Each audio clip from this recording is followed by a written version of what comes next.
ఒక customer call చేసి, "నాకు మీ దగ్గర ఉన్న సూర్యుడు, చంద్రుడు చాలా బాగా నచ్చాయి. వీటికి నేను పేమెంట్ చేస్తాను.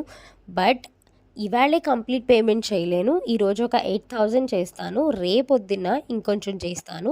రేపు ఈవినింగ్‌కి ఇంకొంచెం చేస్తాను" అని చెప్పి 8,000 రూపీస్ ఫస్ట్ టోకెన్ అమౌంట్‌గా అయితే స్క్రీన్‌షాట్ పెట్టేశారనమాట.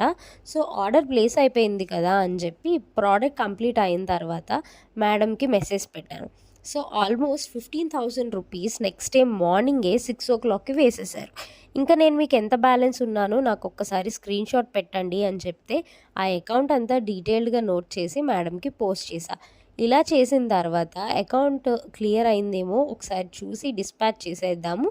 మనకి బ్యాలెన్స్ క్లియర్ అయ్యాక ప్రోడక్ట్ అయితే మూవ్ చేద్దామని చెప్పి నేను డిస్పాచ్ చేసిన తర్వాత అకౌంట్స్ చూడడం స్టార్ట్ చేశా.